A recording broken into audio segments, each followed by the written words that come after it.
Dinye wala nege ɲɛ ni wolon filan talan gosi kan ye Mali jamana kɔnɔna na a ɲɛ ni saba be Washington DC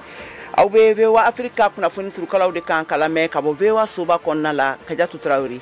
bi arabadonya ina utukalo tile 10 san 2022 kunnafoni kumabaw olu bɛna tali kɛ ninnu kan a yirala k'a fɔ ko jatekura wɛrɛw yera sɔrɔdasi minnu min tora tesit kan dankariliw senfɛ karido na utukalo tile 6 la ne a waliyara État islamique Grand Sahara EIGS jatigɛ waliya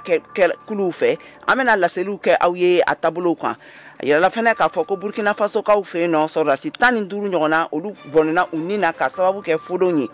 an bɛna olu fɛnɛ laseliw kɛ aw ye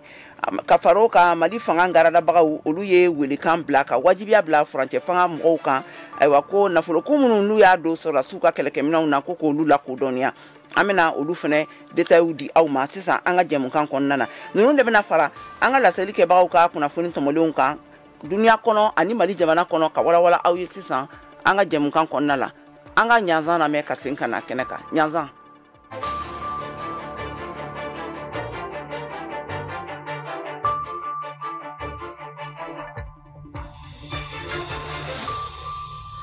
ka foli kɛ ko kuran an lamɛnbagaw bɛɛ lajɛlen ye ka fɔ y'aw kaw bisimila Malikura jɛmukan kɛnɛ kɔnɔ bi arabadonya in na utukalo tile 10 san 2022 la ka bɔ VOA soba kɔnɔna na studio 6 na aw tulo bɛ Kayatu Tarawele de kumakan na ka tɛmɛ n'an ka kunnafoniw ye Burkina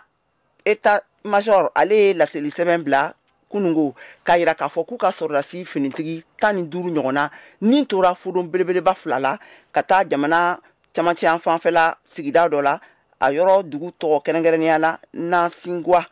ayiwa an ka Kader Tarawele VOA ka kunnafoni sɛnsɛra ka bɔ Wagadugu ale bɛ ɲɛfɔli kɛ an ye a kan an ka kumakanw lamɛn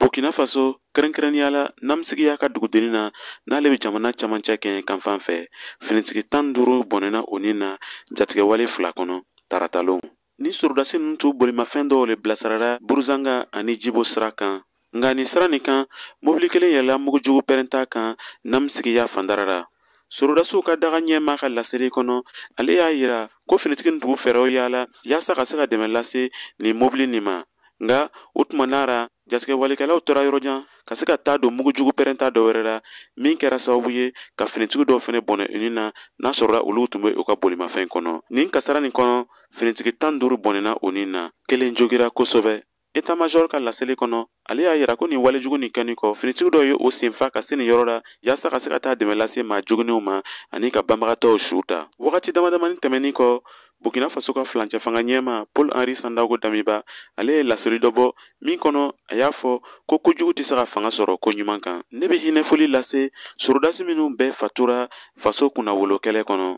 o tɛmɛnin kɔ n ka miiriya kɛrɛnkɛrɛnnen bɛ olu ka gbasow ma ani finitigiw bɛɛ minnu bɛ kɛlɛ kɛra yaasa ka se ka jamana lankanaya hakilina jigira namisigiya ka dugudenni bɛnna maa juguw ka daga kɔnɔ o tun kɛra sababu ye k'a to finitigiw ye o yɔrɔnin bila nin tun ye Kader Tarawele kumakan ye ka bɔ Wagadugu Burkina Faso halisa ka tɛmɛ ni sɔrɔdasiw ka kungo ye a yirala k'a fɔ ko sɔrɔdasi minnu tun nin tora karido na u ka dagayɔrɔ dankarili senfɛ tesi dugu la Mali ani Niger ni Burkina dancɛ la n'u bɛ yɔrɔ min wele ko 3 frontières awa a yirala k'a fɔ ko dɔ farala a sɔrɔdasi fatutaw jatew kan k'a kɛ 42 ye Mohamed Danyogo VOA ka kunnafoni sɛnsɛbaga ka bɔ Bamakɔ ale bɛ kuma a kan an ka kumakanw lamɛn kari tɛmɛni bamacɛwale min tara k'an ka sɔrɔsiw dagayɔrɔ sɛgɛrɛ an ka fintigilakaw ka kumalase so u ye sɛbɛn fura 2 bɔ fɔlɔ kɔnɔ u t'a yira k'a fɔ an ka sɔrɔsi maa 4 de sara filanan kɔnɔ u y'a yira k'a fɔ ko maa 17 ko o de ni tora la ko nga wagati nataw la u na jate dafalen ka u da malidenw tulo kan Baba Burema ale jateminɛlikɛla ye an k'ale lamɛn an y'a ye cogo min na ani communiqué officiel yɛrɛ ye mun fɔ parce que communiqué officiel n'u b'a fɔ ma fura sɛbɛn o y'a yira k'a fɔ ko dɔ bɛ se ka fara kan halisa k'a bɛ se ka évoluer bon o kɔrɔ ye min ye k'a fɔ ko a da yɛrɛ kelen kelen jɔnjɔn dɔnnen tɛ ma hakɛ mun banna bon vraiment dusukasi ko don parce que ma kelen saya yɛrɛ ka dugu kuma tɛ ma caman ma nga kunu tarata bololo siraw sanfɛ sɛbɛnfura dɔ kɔni ale tun bɛ ka cari maaw ni ɲɔgɔn cɛ mun na maa 40 ani kɔ olu tɔgɔ tun bɛ a kan o bɔlɔlɔ sira fɛ u y'a yira k'a fɔ ko ni maa kofɔlen ninnu k'o ye sɔrɔsiw ye minnu tora tesit o binkani na maliden dɔw bolo a ka kan kɛlɛ bɛ yɔrɔ min na kɔnɔli ka kɛ mun ye fintigilakaw ye olu ka jate di maaw kana kɔrɔtɔ ni jate ninnu bilali la bɔlɔlɔ siraw sanfɛ Tijani Bamajo ani Yakuba Kulibali. Baara min kɛra avant le communiqué officiel a man ɲi parce que nin bɛ kɛ sababu ye futeni wuli parents la nin bɛ kɛ sababu ye ka psychose créer au sein de l'armée donc il serait bon ɲinini ka kɛ bɛɛ fɛ an ka communiqué officiel kɔnɔ pour que voilà parce que olu b'u fɛn dɔn ni bilan kɛra tan n'u y'a ye que u ma se ka bilan ou bien soit fɛn di i b'a sɔrɔ maa dɔw bɛ a jogilen don donc au cours de l'opération olu bɛ se ka fatu olu bɛ se ka fɛn dɔ kɛ. Image minnu bɛ passer Facebook ninnu kan a bɛ se ka kɛ sababu ye a bɛ na ni ko caman ye donc olu fɛnw na vraiment il faut que u ka a contrôler quoi. Walasa ka ni bamanciya wale ninnu k'olu kunbɛn Dawuda Sangare ale hakili la an ka finitigilakaw u kan k'u sinsin kunnafoni ɲuman de kan walasa ni ɲɔgɔn u kana kɛ. Dawuda Sangare ka ni attaque kɛ ka taa kan attaque fo ka taa se mɔgɔ 30 kɔ mɔgɔ 40 o bɛɛ n'i tora la vraiment a tɛ se k'a fɔ ka ban an bɛ min ɲini an ka jamana ɲɛmɔgɔw fɛ u ka nin sugu ninnu n'a ɲɔgɔnnaw bɛ kɛ u ka kɔn u ma k'a essayer tigɛ u kana k'a déjouer dɔɔni ka kɔn ma u bɛ min kɛ u ka se ka bali k'o ɲɔgɔnna kɛ. Bi araba nɛgɛ kaɲa 13 an bɛ ka ni kunnafoni ninnu fara ɲɔgɔn kan wagati min na mun ye an ka finitigilakaw ka kunnafoni di so ye mun kɔni ye jate laban ye tesit kɛlɛ kan ale kɔni a tun ma fɛn fɔ o kan fɔlɔ. Mohamed Danyoko VOA tɔgɔ la ka bɔ Bamako.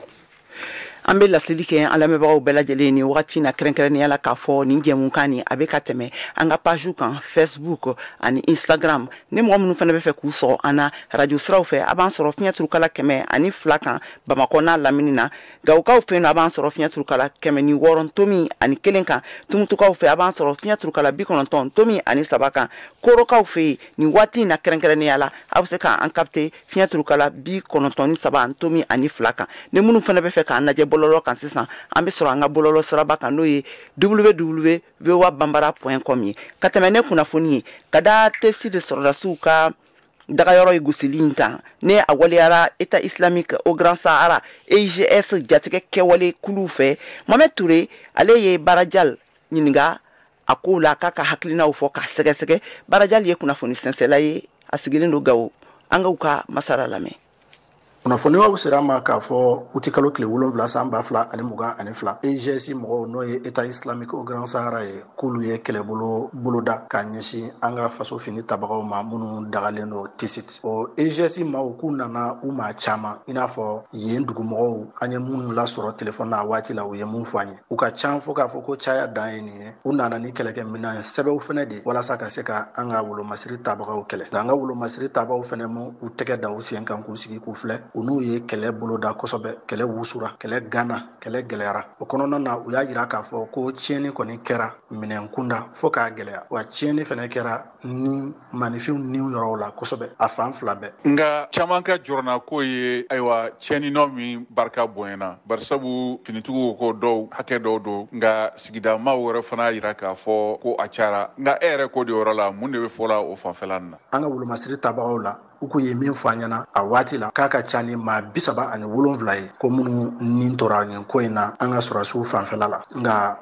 n'o ye juguw yɔrɔ ye sa ko fɛnɛ ye mɔgɔ caman ye minnu sara la u ma se ka nombre kelen kɔni perepere latigɛ an ye o waati la nka état major général des armées Jurpa tɔgɔ la olu ye kunnafoni di min kɛ u y'a yira k'a fɔ ko juguw yɔrɔ la ko maa 7 fatura u ye moto 7 u tiɲɛ ani mɔgɔ caman banana juguw cɛma mais u bolila n'u ka su ani u ka banabagatɔw bɛɛ lajɛlen k'an ka faso fini tabagaw yɔrɔ ko maa 17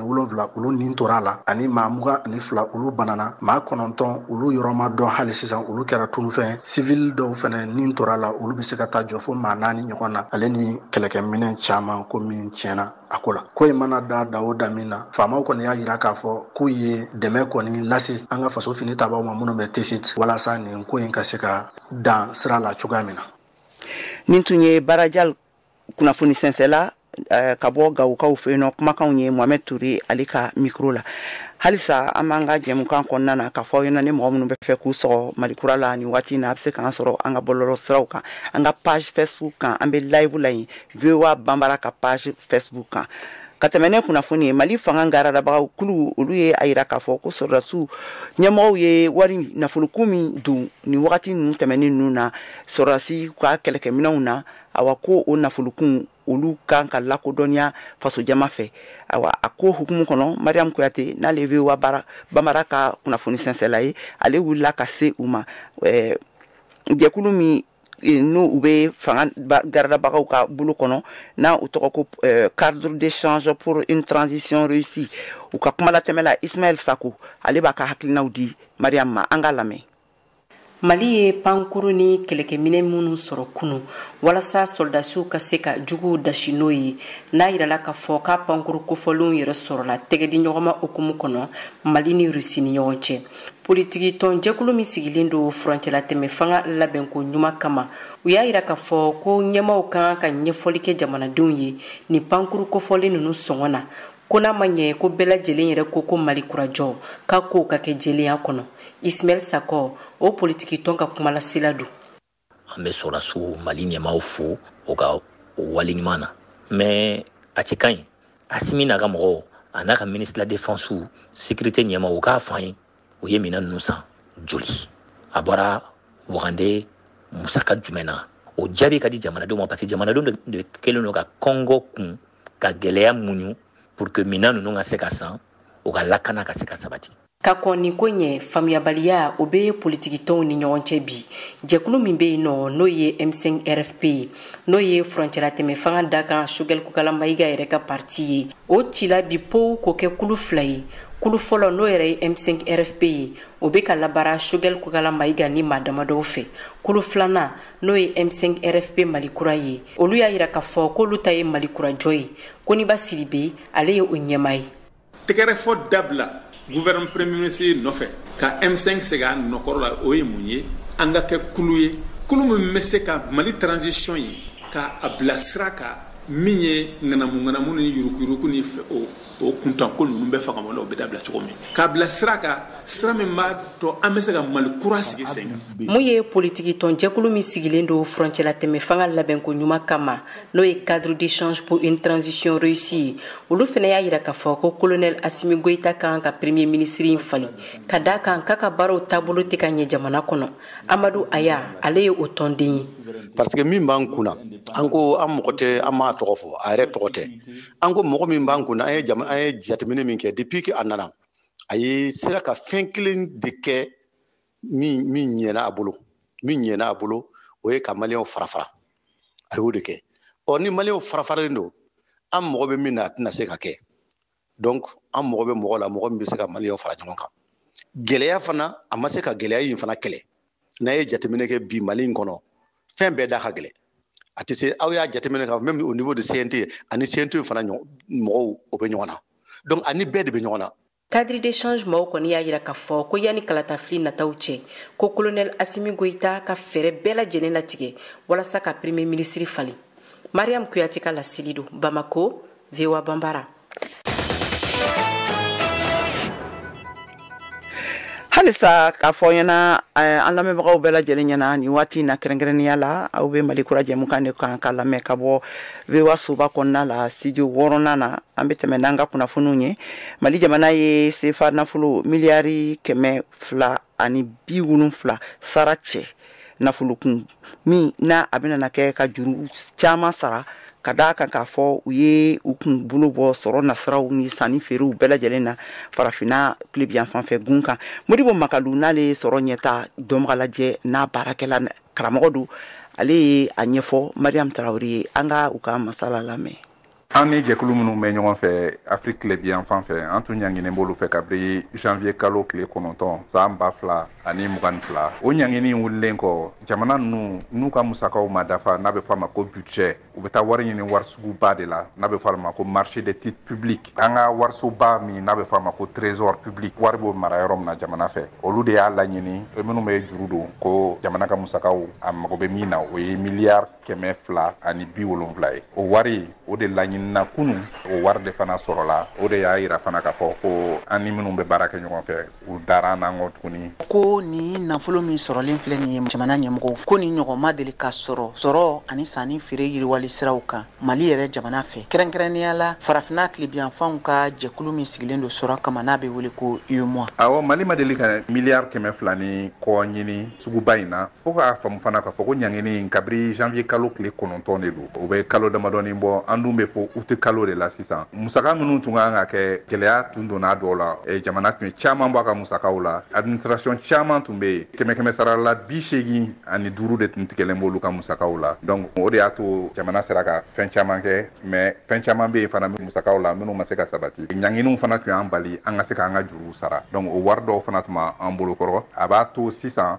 juru minnu tun bɛ yen an mago bɛ wari minnu na kabiri janvier o bɛɛ de bɛ sɔrɔ ni musaka ninnu kɔnɔna la o de y'a to a wari da cayara kosɛbɛ mais n'i y'a waati jate minɛ a wari ma caya kosɛbɛ. Ni nafolo min ni a bɛna labila jamana ye Mali ka magobatigiw ni olu bɛ wele ko investisseurs olu jɔyɔrɔ bɛna se ka kɛ walima olu ka sɔrɔta bɛna se ka kɛ mun ye walasa fɛn min ye sanni feere fɛnw ye dɔ bɛ se ka bɔ olu sɔngɔ la jamana kɔnɔ. I ka nin ɲininkali diyara n ye barisa n bɛ tilen k'a fɔ n ko min bɛ jamanaw bɔ ɲɔgɔn na fɛnw sɔngɔ yɛlɛnni na kosɛbɛ n ko diɲɛ bɛɛ de don Ameriki don tubabula don wa farafinna don mais jamana ɲɛmaaw olu bɛ baara minnu ta k'a bolo ma da pour que jamanadenw ni ka bɛ se ka lafiya cogoya min na dumunifɛnw ta sira fɛ ani transport doni ta sira fɛ barisa n'i b'a dɔn ni dɔ farala taji sɔngɔ kan a bɛ dɔ fara fɛn bɛɛ sɔngɔ kan balo dun b'o la anw dun bara se tɛ mɔgɔ minnu ye olu de ka ca kosɛbɛ wa ni se tɛ mɔgɔw ye olu bɛ ka wari min bɛ don balo la o de fana ka ca ni se bɛ mɔgɔ minnu ye donc a bɛ fɔ minnu ma ko produit de première nécessité sukaro ni nɔnɔ ni tulu ni farine ani produit wɛrɛw jamanadenw mago bɛ min na don o don fo nɔgɔya ka don o de la donc fo jamana ka musaka dɔw de bila ka bin ni wari donna wagandeba in kɔnɔ o b'a to fana jamana ɲɛmaaw bɛ se ka fɛɛrɛ kɛ walasa fɛnw sɔngɔ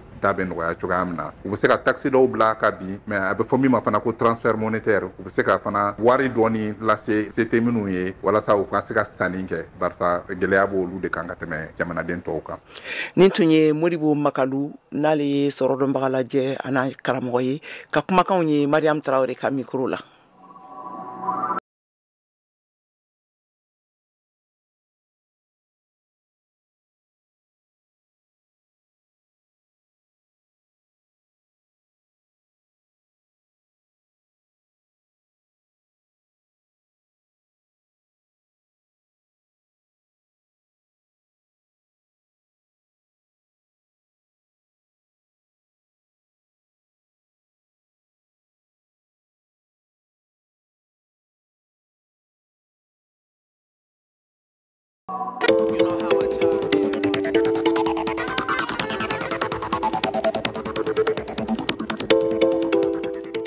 VOA Afrique ni VOA Afrique ye una adamadenw lafiyara kunnafoniko la.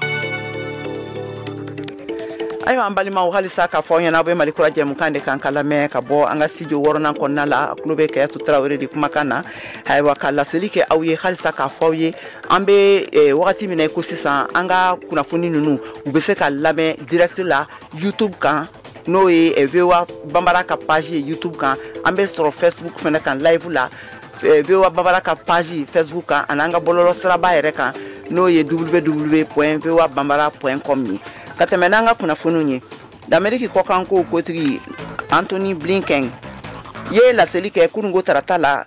utukalo tile 9 ko Washington haminen do kosɛbɛ ne gɛlɛya min bɛ an bɛ don min na i ko bi République démocratique du Congo ani Rwanda cɛla la ayiwa Newsmax n'ale ye VOA soba ka kunnafoni sɛnsɛla ye ale ye sɛgɛsɛgɛliw kɛ a ko kan a bayɛlɛmali kɛra Modibo Dambele fɛ an ka lamɛn.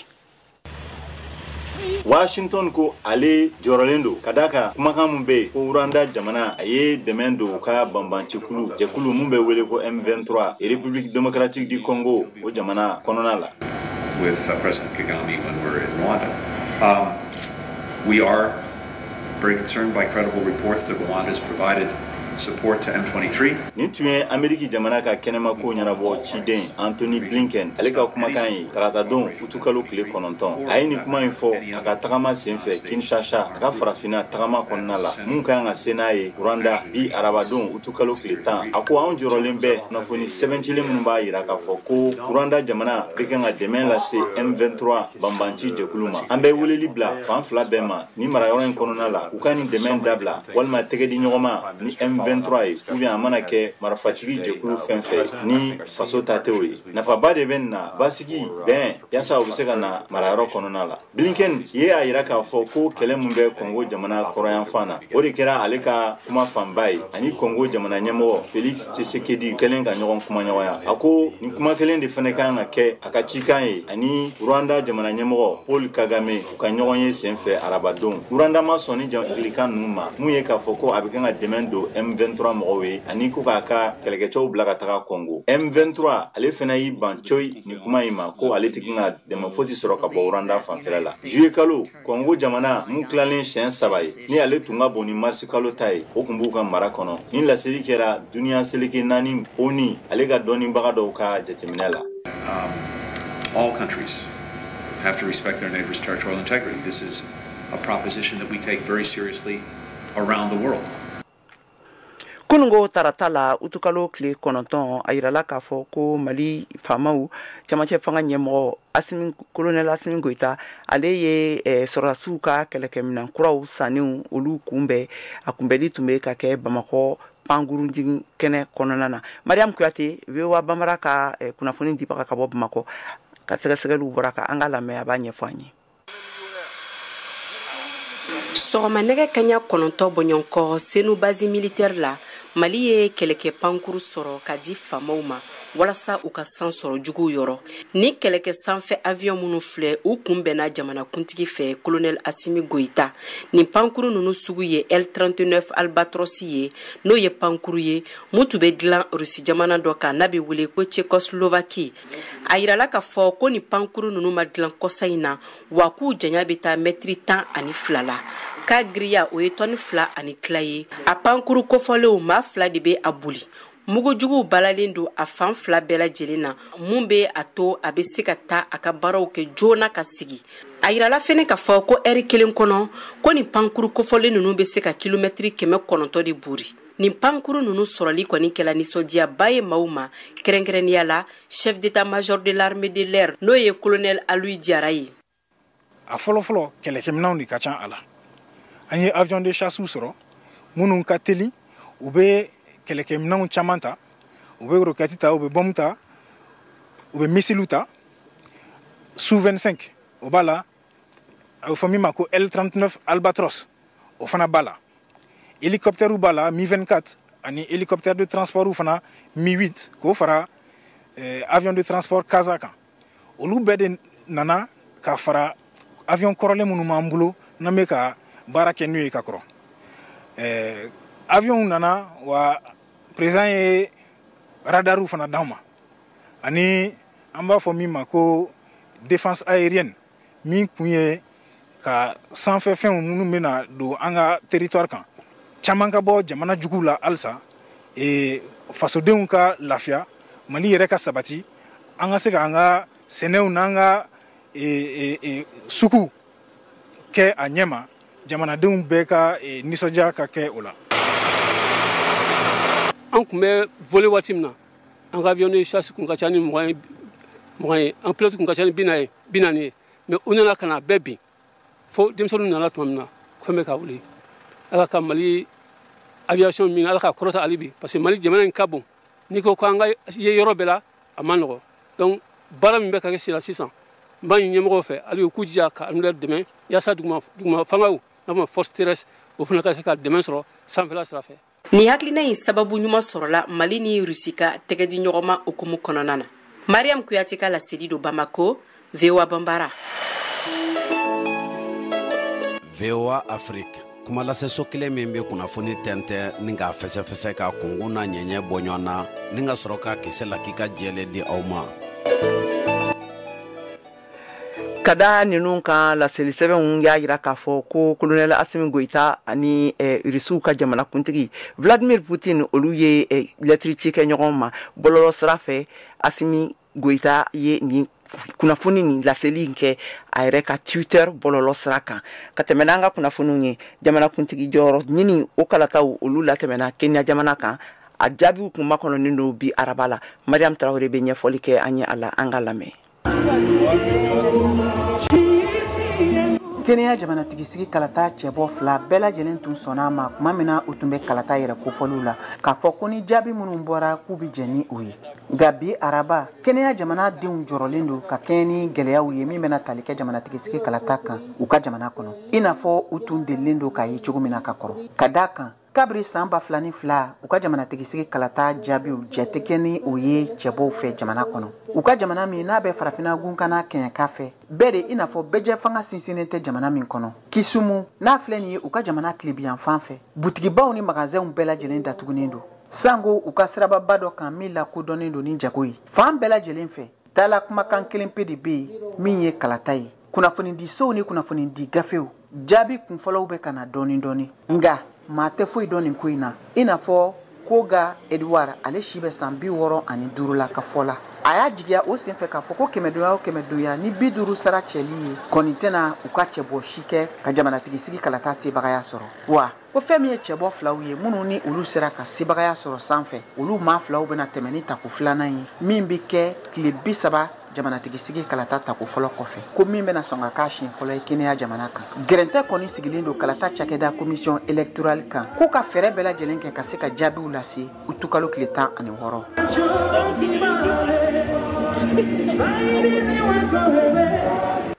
Tonton san ba fɛn fila Egypte jamana kan Mali club fila minnu bɛna ni yɔrɔ ta a ɲɔgɔndanw na Joliba Athletic Club ale ni AS Hiral de Bamako don. Joliba Athletic Club ale bɛ Ligue des Champions na Ligue tour préliminaire ɲɔgɔndanw Joliba Athletic Club ale ni Guinée Équatoriale club min bɛ wele Deportivo Mongomo olu bɛ ɲɔgɔn sɔrɔ min ye CAF tour préliminaire ɲɔgɔndanw ye. AS Hiral de Bamako ni Burkina Faso AS Douane bɛ ɲɔgɔn sɔrɔ Ligue tour préliminaire ɲɔgɔndanw fo ka taa se CAF tour préliminaire ɲɔgɔndanw ma min ye tagali ɲɔgɔndanw ye n'o ye phase aller ye olu bɛ daminɛ septembre kalo nata tile 9 k'u kuncɛ a tile 11 min ye kɔsegin ɲɔgɔndanw ye n'o ye phase retour ye olu b'a daminɛ septembre kalo tile 16 fo ka taa se a tile 18 ma ɲina san 2022 in na. Anw yɛrɛw fɛ yan Mali la Cheikh Diallo Stade Malien de Bamako ɲɛma tɛ ɲɛmaya la tuguni a bɔra a la kabini kunnasini ntɛnɛn utikalo tile 8 san 2022 in na hakilina don min tara Stade Malien de Bamako jɛkulu fɛ min bɛ wele ko comité des sages a ma kɛ balana ko ye ka d'a kan kumaw caya mɛ Cheikh Diallo ka tagali ko la ka bɔ Stade Malien de Bamako ɲɛmaya la. Bamako jɛmanw n'o ye Stade Malien de Bamako tɔgɔ wɛrɛ ye u ma nisɔndiya Cheikh Diallo kɔrɔ sebɛrɛma sɔrɔ ɲina saison na n'o ye saison 2021-2022 ye min kun cɛra saison min kun cɛra 2021-2022 Stade Malien de Bamako ye jɔyɔrɔ 4nan sɔrɔ championnat na kama sɔrɔ digili karamɔgɔ 2 de tara Stade Malien de Bamako kɔnɔna na waati laban ninnu na hakilina jiginna faransi Jean-Christophe Gradicap fo ka taa se Kamel Diabourou ma n'o ye Stade Malien de Bamako digili karamɔgɔ kɔrɔ ye labɛnniw bɛ sen na Stade Malien de Bamako senkɔrɔmadonubaw fo ka taa se ɲɛmayaso ma walasa ka ɲɛma dɔ sugandi. Stade Malien de Bamako Mali clubba dɔ don min jɔyɔrɔ ka bon kosɛbɛ kosɛbɛ Mali championnat na. VOA Bambara tɔgɔ la Bamako Siaka Traoré kala seli don. An balimaw ni de bɛna an ka bi jɛmukan kun cɛ k'a fɔ ɲɛna jɛmukan in labɛn kɛra Cheikh Ciro ani Senemu Keita fɛ. An ka nɛgɛ kɛrɛfɛ juru tun bɛ Nashwan bolo. Jɛmukan in laseli kɛra aw ye ne Kɛyatu Traoré fɛ. An bɛ laɲini kɛ aw fɛ aw k'aw sɔgɔlen to VOA Bambara ka radio ani an ka télévision siraw la. Nin tun ye Kɛyatu Traoré kumakan ye Malikura kɛnɛ kan a k'an bɛɛ sini. Watermelon sugar high, watermelon sugar high, watermelon sugar high, watermelon sugar high, watermelon sugar.